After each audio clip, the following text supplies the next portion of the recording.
Hi there, I'm Ricky. In this lesson, I'm talking about interdental. Sebelum kita melanjutkan pembahasan ini, ada baiknya teman-teman subscribe jika teman-teman berpikir bahwa konten seperti ini bermanfaat untuk teman-teman.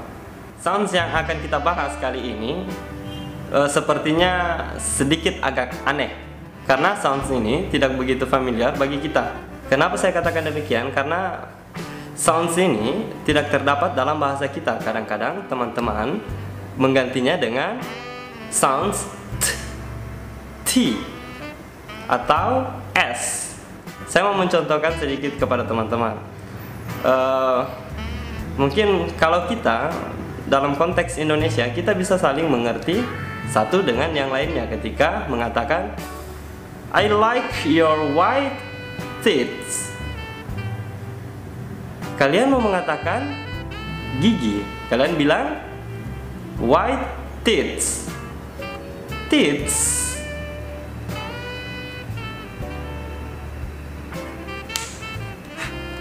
Oke. Teeth. Jangan mengatakan teeth. Ya kalau saya sih di depan saya kalian mengatakan itu ya saya paham.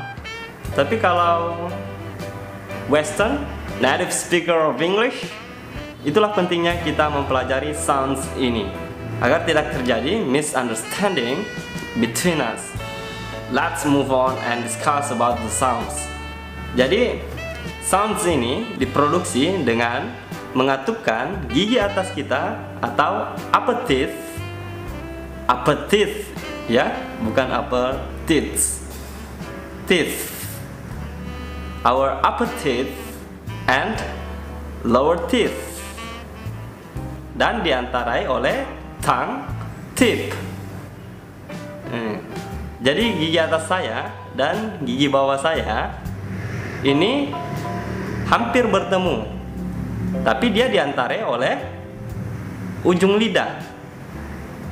Seperti itu, tidak seperti itu. Nah, mudahnya teman-teman gini. Gunakan telunjuk teman-teman untuk membatasi lidah teman-teman. Tempelkan telunjuk teman-teman di bibir teman-teman. Kemudian lidahnya dikeluarkan. Seperti itu saja batasnya. Jangan seperti itu. Sound yang pertama yang akan kita bahas itu adalah sound yang seperti ini. Ya, simbol ini sedikit agak aneh karena simbol ini tidak begitu familiar bagi kita. Kita pakai standar simbol yang digunakan untuk menyimbolkan bunyi-bunyian dalam bahasa Inggris. Sound ini ketika dia ditinjau berdasarkan the activity of vocal cord, maka dia voiceless. Tidak terdapat getaran pada leher kita ketika teman-teman menyentuh leher teman-teman. Nah, perhatikan gigi atas dan gigi bawah saya.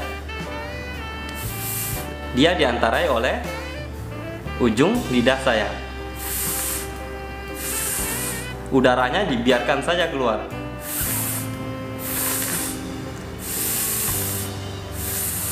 Tidak ada aktivitas vocal cord di sini. Oke. Ketika sound ini ditinjau berdasarkan the manner of articulation, maka dia fricative. Sound ini juga dikategorikan dalam kategori mendesak. Pada pelajaran sebelumnya saya sudah menjelaskan fricative itu terdapat dua kelompok sounds. Ada kelompok sounds yang mendesis, ada juga kelompok sounds yang mendesak. Nah, sound ini berada pada kelompok yang mendesak. Next sound itu adalah z. Nah, simbolnya seperti ini.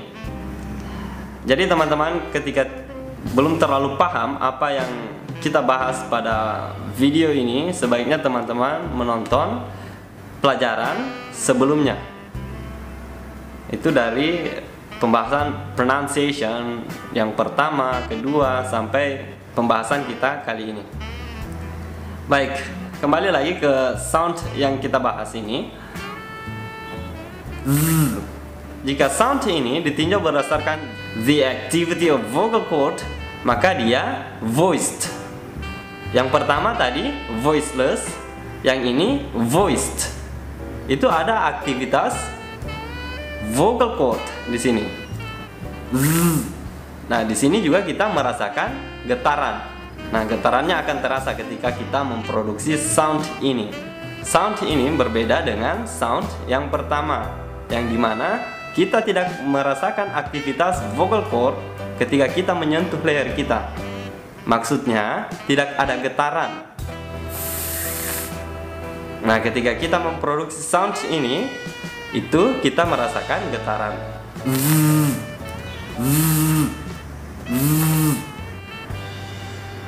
Nah, sound ini jika ditinjau berdasarkan the manner of articulation, maka dia juga fricative, yang mendesak.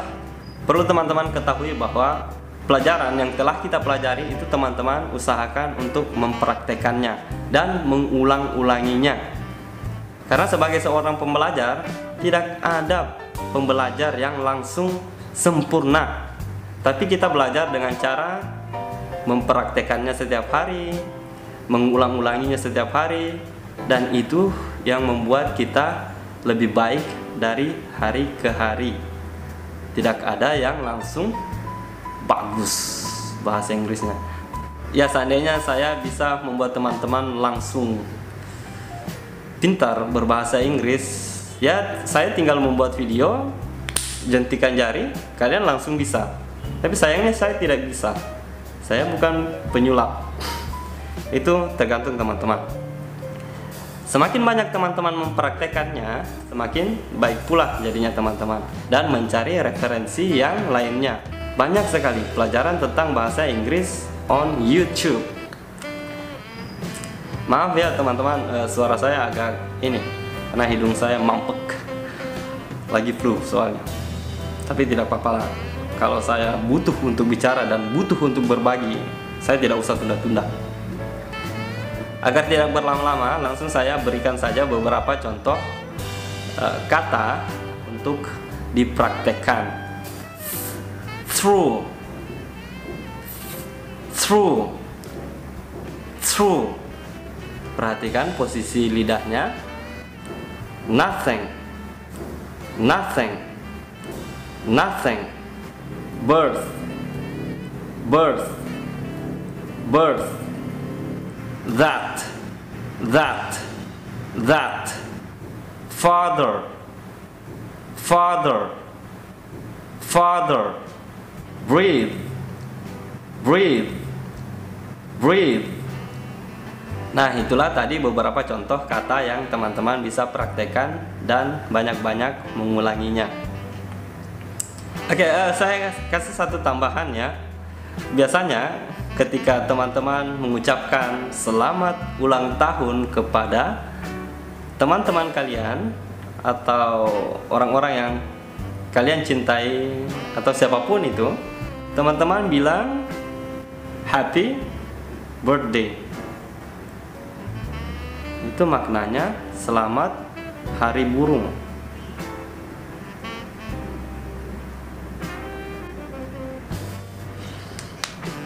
Oh, biasa juga teman-teman menyebutnya happy birthday. Itu selamat hari duri-durian atau apa ya? Ya begitulah. Nah, sekarang kita bahas. Kita mulai dari kata happy. Bukan happy, tapi happy. Kemudian kita bahas birthday. Birthday. Happy birthday. Happy birthday. Bukan happy birthday. Bukan selamat hari burung atau hari duri-durian atau apa. See you in the next lesson. Thank you.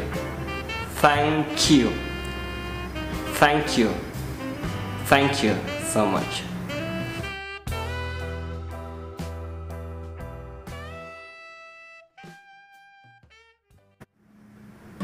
Kami adalah pria-pria kesepian, jauh dari rumah dan ditinggalkan cinta.